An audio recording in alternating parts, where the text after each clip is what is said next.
Most traders lose money, and the reason is actually pretty simple. They're only seeing half the picture. Every single candle on your chart is hiding something. A war between buyers and sellers playing out at every single price level, every single second. And right now, you have zero visibility into that war. You're just watching the result and trying to guess what happens next. But what if you didn't have to guess? What if, instead of reacting to price, you could actually see the orders behind it? Who's in control, who's losing ground, and exactly where the next move is about to come from. Not after it happens, before. That's not some fantasy, that's order flow. And in this video, I'm going to show you exactly how it works, how to read it, and by the end of this, I'm going to show you a real strategy applied on a live trade, so you can see exactly how all of this works in practice, not just theory. Let's get straight to it. Some traders try to read order flow in real time using something called the order book or the DOM, a live list of pending limit orders sitting in the market waiting to be filled. It sounds like a powerful tool, and in theory it is, but there's a serious problem with it. The order book can be manipulated in ways that are almost impossible to detect. Large players and algorithms can place enormous fake orders with no intention of ever getting them filled, purely to create the illusion that there's heavy demand or supply at a certain price. The moment price approaches, those orders disappear. This is called spoofing. There's also something called iceberg orders, where an institution hides the true size of their position by only showing a small portion in the book at any one time. When that visible slice gets consumed, another slice immediately appears, and on and on. The result is that the order book might show a wall of buyers, and yet price falls straight through it. Real-time order flow analysis misleads far more than it helps, especially for retail traders. The solution is to stop trying to predict what might happen based on pending orders, and instead focus on what already happened, the executed volume at every price level. That's exactly what the volume footprint does. When you look at a regular candlestick, you're only seeing the final score. You're not seeing the actual battle that took place inside that candle. The volume footprint changes that entirely. To pull it up, open TradingView. If you don't have it yet, click the link in the description. Click the candle icon at the top of the chart and scroll down to volume footprint. At first glance, all those numbers are enough to make you close the tab and never come back. But once you understand the structure, it becomes very easy to read. The left side of every candle shows sell volume. The right side shows buy volume. Every number you see represents the total volume executed at that specific price level during that candle. So if you zoom into a price level and see 1.34 million on the sell side against 1.22 million on the buy side, that tells you sellers were more aggressive at that price than buyers were. The footprint color codes everything automatically. Darker shades indicate price levels with lower activity, lighter shades indicate higher activity. The brightest level marks the price where the absolute most volume changed hands during that entire candle. This is called the point of control, or POC. It's the level where buyers and sellers found the closest thing to fair value. Because of that, the POC frequently becomes a meaningful support and resistance level going forward. Price tends to gravitate back toward areas where a lot of business was done in the past. You'll also notice two dotted lines running across each candle. These mark the value area high and the value area low. The range between them is the value area, the zone where roughly 70% of all volume for that candle took place. That 70% figure isn't arbitrary. It comes from basic statistics. In a normal distribution, approximately 68% of all data falls within one standard deviation of the mean. Traders have rounded that up to 70% as a practical working number. The value area is essentially the zone of fair value for that particular candle, the range where buyers and sellers were most actively engaged and most in agreement. At the bottom of the footprint, you'll see two numbers, a red total representing all sell volume across the candle, and a green total representing all buy volume. The difference between those two candles is the delta. The delta is one of the most important metrics in all of order flow analysis. A green delta means there was more buying activity overall across the candle, which suggests buyers were in control. A red delta means more selling activity dominated. But here's where it gets genuinely interesting. What happens when the delta disagrees with the direction of the candle itself?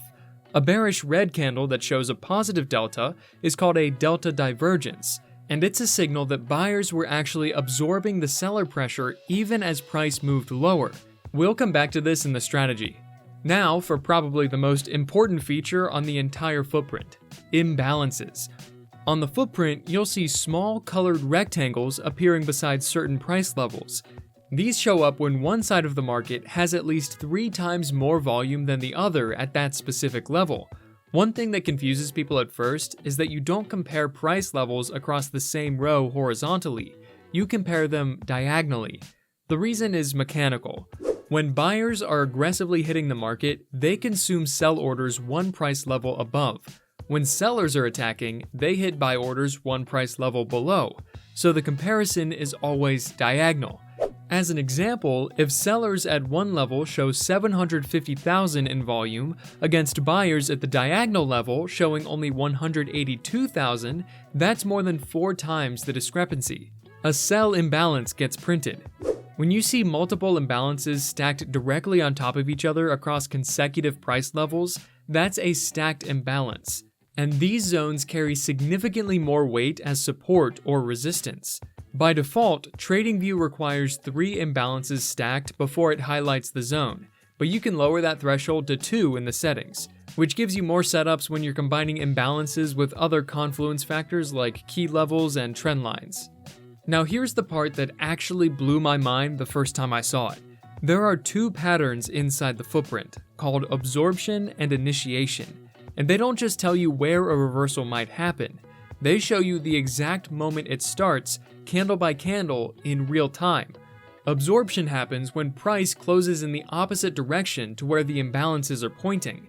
If a candle has sell imbalances scattered through it but price closes above them anyway, that means buyers overwhelmed the sellers. The selling pressure was absorbed. Think of it like a hammer candle. Price gets driven down hard through the session, but by the close, buyers have reclaimed the ground. Sellers tried, they failed, and the footprint shows you exactly why. Initiation is the confirmation that follows. It happens when price closes in the same direction as the imbalances. If you see buy imbalances forming and price closes above them, buyers aren't just defending, they're attacking. They have clear directional intent and momentum behind them. When you see these 2 patterns appear back to back, an absorption candle followed immediately by an initiation candle, you have a powerful sequence. The first candle tells you the previous move is running out of energy. The second tells you the new move has started. Pair that sequence with a key support or resistance level and you have something genuinely worth trading. The setup we just built is solid, consistent, reliable. But what if I told you there's a way to push the probability even further? We're going to do that with one final tool, the cumulative volume delta, or CVD. While the footprint shows you what happened inside individual candles, the CVD accumulates the delta across every candle over time, giving you the larger picture of who has been winning the broader battle between buyers and sellers. The real signals come when the CVD diverges from price. If price is making higher highs but the CVD is making lower highs, buyers are becoming exhausted even as price climbs. A reversal downward is increasingly likely. If price is making lower highs and the CVD is making higher highs, buyers are attempting to push the market up but getting absorbed by sellers before price can reflect it, which is another bearish signal. On the flip side, if price is making lower lows but the CVD is producing higher lows, sellers are running out of conviction and price is likely to turn upward. And if price is making higher lows while the CVD is making lower lows, sellers are trying to drag price down but getting absorbed by buyers, a bullish signal. To add the CVD in TradingView, go to Indicators, search Cumulative Volume Delta, and pick the community-built version. Change the display to a line in the settings. It's much cleaner to read that way. Now, before we get to the live trade, there's one more strategy worth knowing, one that almost nobody talks about. First, identify a key level. Look for a price where the market reversed at least twice before. 2 clear balance points that establish a meaningful support or resistance. The more times price has respected that level, the more significant it becomes. Second, when price returns to that zone, don't act immediately. Watch how the candles behave right at the level. Are they failing to close below support? Are there long wicks showing rejection? Is price refusing to make a lower low? You want to see price action telling you that participants are actually reacting at this level, not just grazing through it. Third, and this is the critical signal, watch the delta over consecutive candles. On the way down into a support level, you should see a run of consecutive red delta candles, 4 or 5 in a row, confirming sellers were fully in control of that move. Then, right at your level, the first green delta candle appears. That shift from a streak of red to the first flash of green tells you something is changing. Sellers are starting to lose momentum, short positions are being closed, buyers are beginning to step in. It's not a full confirmation yet, but it's the first sign that the balance of power is shifting. Fourth, wait for the market structure to confirm. Draw a simple descending trend line over the recent lower highs. Once price breaks above that line and prints a higher high, the trend change is structurally confirmed. That's when you drop to a lower time frame and use the footprint for a precise entry. The same logic runs in reverse at resistance. Consecutive green delta candles on the way up, first red delta at the level, trendline break downward, short entry on the lower time frame. The power of this approach is that you're not trading every touch of a level. You're only engaging when the delta confirms that the opposite side is genuinely exhausting itself, and structure backs it up. And now, let's put every piece of this together on a real chart. But first, a bonus tip you're going to love. The footprint feature on TradingView isn't available on the basic paid plan. You need the more advanced subscription, which gets expensive fast. So we went and found something better. It's called IQ Trend, a TradingView indicator that gives you the same core insight without needing to zoom into every single candle and count the numbers yourself. Instead of reading the footprint manually, it colors your candles in real time based on who's actually in control. Green for buyers dominating, purple for sellers. You see the shift the moment it happens across the whole chart at a glance. On top of that, automatic support and resistance levels, liquidity zones plotted directly on the chart so you always know where price is likely to hunt next, whale entry signals, and buy and sell confirmations, all in one place. And it has built-in alerts. Set it up once, it notifies you the moment a signal fires. You're not glued to the screen for hours waiting for something to happen. We worked out an exclusive 30% discount for this community. Hit the link in the description and use this code. Alright, let's get back to the video. This approach works across all time frames, but higher ones give cleaner, more reliable signals. Start by finding the demand zone. Look for the candle where a strong upward move originated. Mark the range from the low to the high of that candle. That range becomes the area of demand. Then wait. Let price come back down to that zone before doing anything. Once it arrives, enable the footprint and zoom into the candles forming inside the zone. On the first candle inside the zone, there's a sell imbalance near the low, a lot of sellers active down there. But the candle closes above that imbalance. Sellers pushed price down, buyers absorbed them, and the close reflects that. Absorption candle confirmed. On the very next candle, a buy imbalance appears and price closes above it. Buyers aren't just holding anymore. They're moving forward with intent.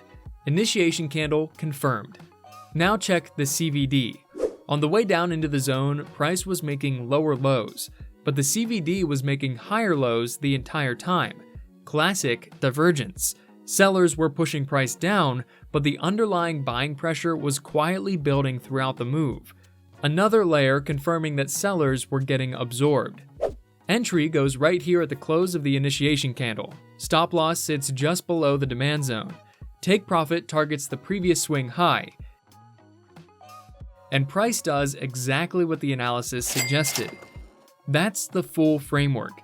A key level where price has a reason to react, absorption showing the opposing side is failing, initiation confirming the new direction, and CVD divergence validating everything underneath. When all four of these line up together, you're looking at a genuinely high probability setup.